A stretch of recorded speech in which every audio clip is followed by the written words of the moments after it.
우리는 예수님을 영광스러운 하나님의 아들로 믿습니다. 능력이 한이 없는 전능하신 하나님으로 믿습니다. 그리고 또한 모든 것을 아시는 전지하신 하나님으로도 믿습니다. 그러나 이와 똑같이 우리는 예수님을 우리를 구원하기 위해 멸시받고 버림받고 조롱받고 피곤하셨으며 슬픔을 견디시고 고통을 당하신 고난받는 종으로도 믿습니다. 우리 하나님은 죄와 사망 가운데 헤매며 절망하고 고통당하고 슬퍼하며 낙심 가운데 있는 우리를 구원하기 위해 예수님을 보내셨습니다. 그리고 예수님에게 모든 것을 담당시키셨습니다. 그 모든 인간이 당하는 고통들 주님이 친히 감당하도록 주님에게 그 모든 고통을 맡겨주셨습니다. 하나도 특별할 것 없는 평범한 모습으로 하나님 예수님을 이 땅에 보내셨습니다. 그리고 인간이 경험하는 모든 슬픔과 고통과 배반과 절망을 경험하게 하셨습니다. 2절 3절이 이렇게 말씀하고 있죠. 한번 읽겠습니다. 그는 주 앞에서 자라나기를 연한 순 같고 마른 땅에서 나온 뿌리 같아서 고운 모양도 없고 풍채도 없은즉 우리가 보기에 흠모할 만한 아름다운 것이 없도다. 그는 멸시를 받아 사람들에게 버림받았으며 간고를 많이 겪었으며 질고를 아는 자라. 마치 사람들이 그에게서 얼굴을 가리는 것 같이 멸시를 당하였고 우리도 그를 귀히 여기지 아니하였도다. 아멘. 하나님은 예수님에게 우리가 당한 모든 것을 경험하게 하셨습니다. 우리의 죄와 허물로 인해 받게 될 모든 사망과 절망과 슬픔과 고통을 예수님에게 담당시키셨습니다. 그에게 담당시키셨도다. 그렇게 말씀하죠. 6절 말씀을 다 같이 읽겠습니다. 우리는 다 양 같아서 걸어 행하여 각기 제 길로 갔거늘 여호와께서는 우리 모두의 죄악을 그에게 담당시키셨도다. 아멘. 지금까지 이 땅에 존재한 모든 사람 가운데 예수님보다 더 힘들고 어려운 짐을 졌던 사람은 없습니다. 저는 지금까지 목회를 하면서 여러 사람들의 이야기를 들었습니다. 또 해외에 나가서 저 땅끝까지 가서 그 원주민들의 고민하고 고통 가운데 있는 이야기도 들었습니다. 아마 수많은 시간을 성도들이 당하는 어려움을 들으면서 가슴 아파하고 기도했던 그런 시간으로 보냈던 그런 기억이 있습니다. 그런데 모든 이야기를 듣다 보면 정말 가슴 아픈 이야기들이 많습니다. 민족은 달라도 다른 민족도 똑같은 문제를 가지고 있습니다. 표현하는 방식이 다르죠. 저 칠레 원주민들은 얼마나 또 자기 설명을 잘하는지, 얼마나 실감나게 표현하는지, 눈물을 뚝뚝 흘리면서 자기의 가족 관계를 이야기하고 직장 문제를 이야기하고 또 자기의 모든 인간관계 갈등을 이야기합니다. 다 들었습니다. 참으로 가슴 아픈 사건들이 많습니다. 어려운 일 많이 인간들은 경험합니다. 그러나 예수님보다 더 많은 고통을 경험한 사람은 이 땅에 아무도 없습니다. 주님이 당하신 그 배반, 주님의 육체적인 고통, 십자가의 그 아픔, 버림받는 고통, 하나님에게도 버림받고 어찌하여 나를 버리셨나이까? 영적이고 정신적이고 육적인 모든 고통을 총체적으로 경험한 인간은 이 땅에 아무도 없습니다. 오직 예수님밖에는 없습니다. 그러길래 사도행전 4장 12절이 이렇게 말씀하시죠. 다 같이요. 다른 이로서는 구원을 받을 수 없나니 천하 사람 중에 구원을 받을 만한 다른 이름을 우리에게 주신 일이 없음이라 하였더라. 아멘. 주님은 우리의 모든 죄를 담당하셨습니다.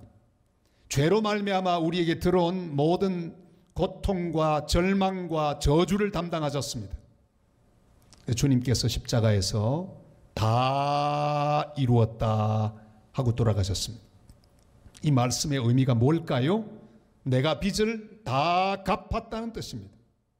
우리 인간이 져야 할 모든 짐을 다 내가 대신 졌다는 말씀입니다. 죄의 빚, 사망의 빚, 저주의 빚, 절망의 빚, 모든 빚을 다 갚았다고 선포하시며 돌아가셨습니다. 반만 갚지 않고 전부 다 갚았습니다. 100% 우리 인간이 모든 지고 있는 짐, 인간의 모든 빚, 죄인이 갚아야 할 모든 죄의 싹 죄의 값을 우리 주님이 다 갚으시고 돌아가셨다는 말씀입니다. 인간은 다 짐을 지고 있고 빚을 지고 있습니다. 그러나 우리 주님께서 그 모든 짐들, 그 모든 빚들을 다 갚으셨다고 말씀하고 계십니다. 그러길래 우리가 믿는, 우리가 들은 이 귀한 소식은 바로 복음입니다.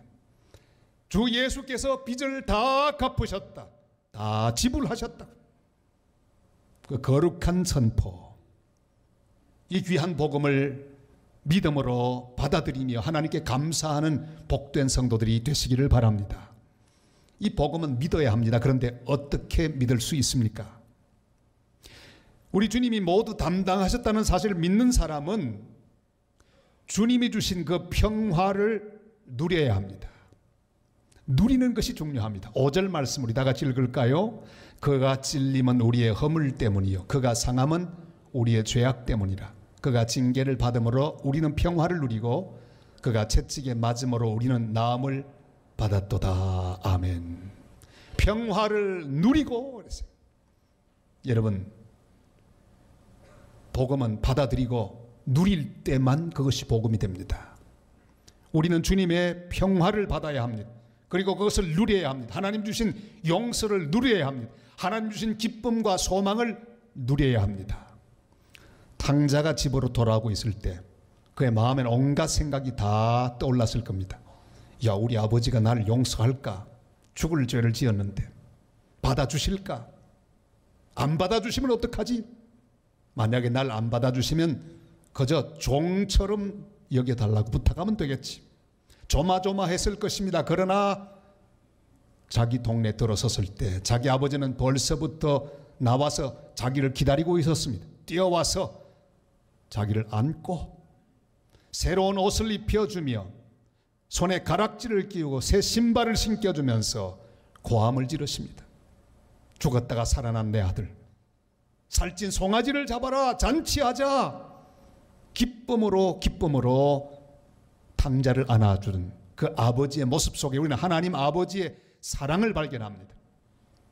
우리 하나님은 이미 다 갚아주시고 다 준비해놓고 기다리고 계시는 하나님이십니다. 아버지와의 평화를 탕자가 누렸듯이 모든 하나님을 믿는 백성들은 하나님이 나를 용납하심을 믿고 주님 주신 그 평화를 누려야 합니다. 우리의 존재는 예수님 안에서 이미 하나님께 받아들여진 존재입니다. 이 사실을 믿고 하나님과 평화를 누리고 당당하게 하나님 보좌 앞으로 나가는 복된 하나님의 사람들이 되시기를 바랍니다. 로마서 5장 1절 이렇게 말씀하죠. 다 같이요. 그러므로 우리가 믿음으로 의롭다 하심을 받았으니 우리 주 예수 그리스도로 말미암아 하나님과 화평을 누리자. 아멘. 이미 우리는 예수님 안에서 의인으로 인정받았음을 믿고 누려야 합니다. 이미 우리 인생은 주님의 계획 속에 있습니다. 내 미래는 주님의 크신 계획대로 진행될 것을 믿고 오늘의 평화를 누려야 합니다. 모든 것이 합력하여 선을 이루시는 하나님 역사, 그 역사가 내 속에서 나를 통하여 지금도 진행되고 있습니다. 우리 하나님의 크신 손 아래 내 인생이 붙잡혀 있음을 믿고 화평을 누리는 복된 하나님 사람들이 다 되시기를 주님의 이름으로 축원합니다. 우리의 모든 것을 담당하신 주님은 주님이 주신 구원과 평화를 우리가 믿음으로 누리기를 바라고 계십니다. 자, 그러나 그뿐만 아니라 주님은 함께 십자가를 지고 함께 주님의 일을 담당하자고 우리를 부르십니다. 나와 함께 담당하자. 마태복음 11장 28절로 30절 말씀 다 같이요.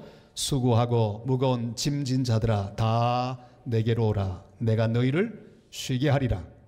나는 마음이 온유하고 겸손하니 나의 멍에를 메고 내게 배우라. 그리하면 너희 마음이 쉼을 얻으리니 이는 내 멍에는 쉽고 내 짐은 가벼움이라 하시더라. 아멘.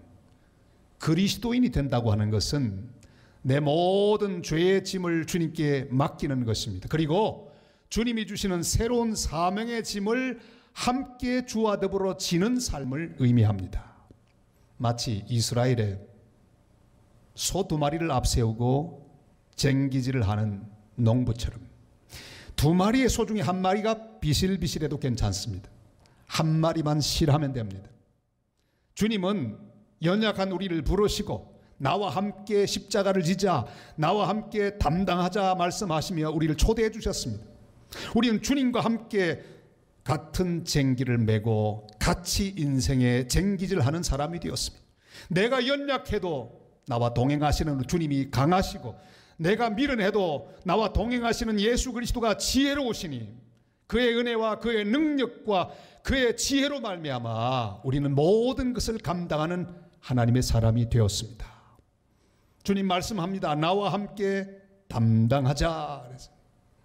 이번 명절 기간에 한 기독교 TV에서 일사가구 주기철을 방영했습니다. 쭉 보고 있는데 주 목사님이 제5차 금속을 당하는 장면이 있었어요. 여러분, 이번 3월 26일부터 시작되는 우리 봄부흥회에는 주기철 목사님의 손자가 되시는 주승중 목사님이 강사로 오십니다. 고대하시기를 바랍니다. 기도하고 은혜 받을 준비를 하시기를 바랍니다. 그래서 주기철 목사님 5차 금속에 일경에 붙들려 골목으로 나가는데 산정현 교회 교인들이 다 모였습니다. 그때 마지막 설교를 이렇게 하십니다. 여러분, 우리가 주님 앞에 설 때 너는 십자가는 어디 두고 왔느냐 이렇게 말할까 두렵습니다.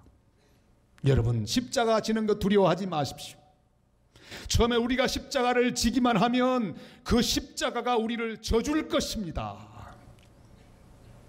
그 말씀이 참 은혜가 됐습니다.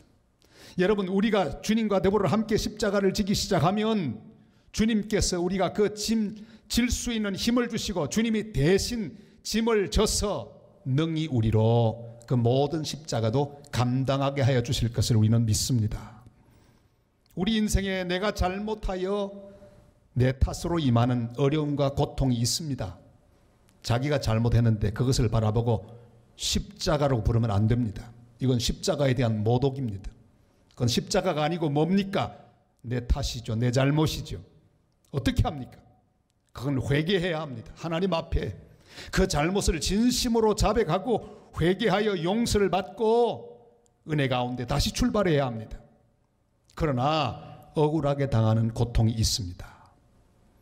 이유 없이 임하는 시련과 고통이 있습니다. 내 잘못이 아닙니다. 믿음으로 살려고 했는데 임하는 어려움이 있습니다. 원인을 알 수 없는 그런 고통과 어려움들이 우리에게 다가옵니다. 이런 고난을 메시아적인 고통이라고 부를 수 있습니다.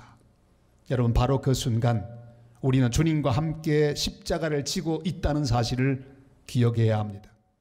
여기 십자가를 잘 지는 비결이 나와 있습니다. 우리 주님은 십자가를 지고 입을 열지 아니하였습니다. 우리 7절 말씀을 다 같이 읽겠습니다. 그가 곤욕을 당하여 괴로울 때에도 그의 입을 열지 아니하였으며 마치 도수장으로 끌려가는 어린 양과 털 깎는 자 앞에서 잠잠한 양같이 그의 입을 열지 아니하였도다. 아멘. 주님을 따라가는데 믿음을 지키기 위하여 어려운 일 당합니다. 시련과 고통을 당합니다. 여러분, 메시아적인 고통이라고 하는 의미가 뭡니까? 그 고통 때문에 반드시 하나님의 뜻이 이루어지고 그 고통 때문에 누군가 복을 받고 살아나는 역사가 있다면 그 고통이야말로 메시아적인 고통입니다. 그래서 주님처럼 우리는 그런 고통 앞에서는 입을 닫아야 합니다. 기도하는데 그 고통의 의미가 내 잘못이 아니고 하나님이 은혜로 주신 고통이고 진리 때문에 믿음 때문에 당하는 고통이라면 그때는 입을 딱 닫아야 합니다. 왜요? 그게 메시아적인 고통이기 때문입니다. 밥을 할 때는 뚜껑을 열면 안 됩니다. 처음에 제가 밥을 한번 해봤을 때 너무 시간이 안 가는 것 같았어요. 중간에 확 열었습니다. 얼마나 됐나 보자고. 여러분 중간에 열면 안 됩니다. 딱 닫아두어야 합니다. 왜요? 시간 되면 밥이 맛있게 될 것이기 때문이에요. 기다려야 합니다. 모든 메시아적인 고통, 주님 때문에 당하는 고통, 내 인생에 임하는 이유를 알 수 없는 신비한 그런 모든 고통에는 불평하고 원망할 필요가 없습니다. 입을 닫아야 합니다. 순환의 종 예수님은 입을 닫으셨습니다. 변명하지 않았습니다. 원망하지 않았습니다. 공격하지 않았습니다. 주님은 불의한 재판의 현장에서도 입을 닫으셨습니다. 사람들의 비방과 조롱에도 입을 닫으셨습니다. 지금 자신의 고통을 통해 하나님의 구원이 진행되는 것을 아셨기 때문입니다. 여러분, 우리 모두가 다 할 말이 있습니다. 그러나 여러분, 하나님은 우리에게 신비한 고통을 겪게 하실 때가 있습니다. 그때는 입을 여는 게 아닙니다. 우리 어머니들, 우리를 키우기 위하여 입을 닫았습니다. 할 말이 있어도 우리 때문에 입을 닫으신 어머니의 사랑과 인내 때문에 우리는 여기까지 왔습니다. 십자가를 지신 주님은 다 알고 계셨습니다. 주님이 아신 사실이 뭡니까? 내가 죽으면 저들이 살리라. 그래서 입을 닫고 계셨습니다. 인내하셨습니다. 입을 닫으신 예수님은 할 말이 없어서 그런 게 아닙니다. 메시아의 지식이 있었기 때문입니다. 메시아의 지식으로 우리를 구원하셨어요. 11절 말씀 다 같이 읽습니다. 그가 자기 영혼에 수고한 것을 보고 만족하게 여길 것이라. 자기 의로운 종이 자기 지식으로 많은 사람을 의롭게 하며 또 그들의 죄악을 친히 담당하리로다. 아멘. 예수님은 자기가 세상 죄를 지고 가는 하나님의 어린 양으로서 혼자 죽으심으로 모든 사람을 구원하게 된다는 메시아의 지식이 있었습니다. 대속 제사의 비밀, 십자가의 비밀을 알고 계셨습니다. 그러길래 주님은 침묵하셨습니다. 원망하지 않고 불평하지 않았습니다. 뺨을 치고 침뱉는 자들, 모욕하는 자들 주님은 안가품하지 않으셨습니다. 주님과 함께 십자가를 지는 모든 성도는 바로 이 지식을 가져야 합니다. 내게 주어진 십자가라면 기쁨으로 지고 가야 합니다. 내가 참고 인내함으로 공동체를 살리고 많은 사람을 살린다는 사실을 알아야 합니다. 예수님이 십자가를 앞두고 인자의 영광을 얻을 때가 왔다 말씀하셨습니다. 요한복음 12장 23절 24절 말씀 다 같이 읽습니다. 예수께서 대답하여 이르시되 인자가 영광을 얻을 때가 왔도다. 내가 진실로 진실로 너희에게 이르노니 한 알의 밀이 땅에 떨어져 죽지 아니하면 한 알 그대로 있고 죽으면 많은 열매를 맺느니라. 아멘. 세상 지식은 남을 죽여야 네가 산다 그렇게 말합니다. 소리 높여 떠들어야 너를 알아준다고 말합니다. 그러나 메시아의 지식은 말합니다. 네가 죽으면 다른 사람이 너 때문에 살 수 있다. 침묵하고 주님께 맡기면 주님의 시간에 주님의 방법으로 주님의 뜻을 이루신다.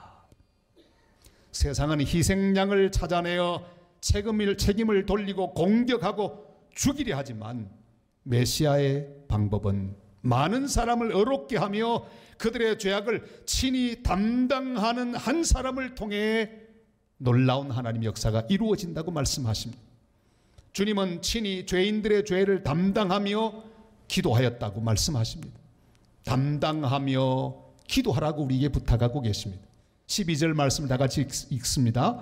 그러므로 내가 그에게 존귀한 자와 함께 몫을 받게 하며 강한 자와 함께 탈취한 것을 나누게 하리니 이는 그가 자기 영혼을 버려 사망에 이르게 하며 범죄자 중 하나로 헤아림을 받았음이니라. 그러나 그가 많은 사람의 죄를 담당하며 범죄자들을 위하여 기도하였느니라. 아멘. 이번 사순절 기간 동안에 우리의 죄를 담당하시고 우리를 위해 기도하시고 우리를 위해 죽으신 예수님의 사랑과 은총을 깊이 감사할 수 있기를 바랍니다. 그것뿐 아니라 우리도 내가 감당할 사람을 사랑으로 주님과 함께 감당하고 그들을 용서하고 그들을 위해 기도할 수 있는 복된 성도들이 되시기를 바랍니다. 기도하였느니라. 이 문장, 이 동사의 시제 이것은 미완료형이라고 하는 시제입니다. 이 땅 위에서 기도하신 주님 예수 그리스도는 십자가 위에서도 죄인들을 위해 기도하셨습니다. 그리고 지금도 하나님 보좌 우편에서 우리를 위하여 기도하고 계십니다. 주님의 기도는 완성되지 않았습니다. 계속해서 지금도 날 위하여 간구하심, 이 옅은 믿음이 아옵나니. 내가 담당할 사람은 누구입니까? 그의 약점을 담당하고 그의 죄악을 담당해야 합니다. 그가 내게 해를 입혔을지라도 그를 담당해야 합니다. 손양은 목사님의 두 아들을 죽인 안재선이란 청년, 공산주의자, 그의 죄를 담당했던 손양은 목사님, 그를 양아들로 삼았습니다. 세상은 깜짝 놀랐습니다. 군인도 놀라고 공산당들도 놀라고 다 놀랐습니다. 그 열매 아름답게 맺었습니다. 안재선의 아들 안경선 목사님, 그의 아들이 하나님의 종이 되어 지금도 복음을 전하고 있습니다. 신실한 목회자가 되었습니다. 주님의 길을 가고 있습니다. 담당했던 한 사람의 슬픔과 눈물과 인내가 놀라운 열매를 맺었습니다. 지난 14일 미국 플로리다의 더글라스 고등학교 기관총을 든 범인이 나타났습니다. 17명을 죽였습니다.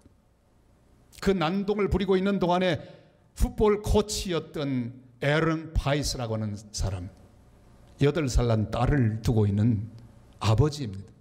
총소리를 들으면 그 소리 나는 방향으로 뛰어갑니다. 그리고 3명의 여학생을 가로막으면서 범인이 난사하는 총알을 온몸으로 받았습니다. 그는 죽었지만 여러 사람을 살렸습니다.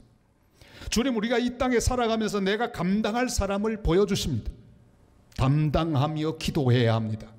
기도하되 용서하며 기도해야 합니다. 기도하되 내가 할 수 있는 도움을 베풀며 담당해야 합니다.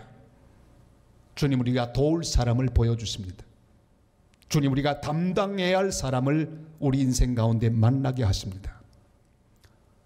어느 교회 송구영신 예배, 올해 송구영신 예배 때 온 성도들이 감사 헌금과 함께 거기 봉투에 기도 제목을 쓰는 그런 순서를 가졌는데, 5살 난 아이가 엄마에게 부탁해서 쓴 기도 제목 3가지가 나왔습니다.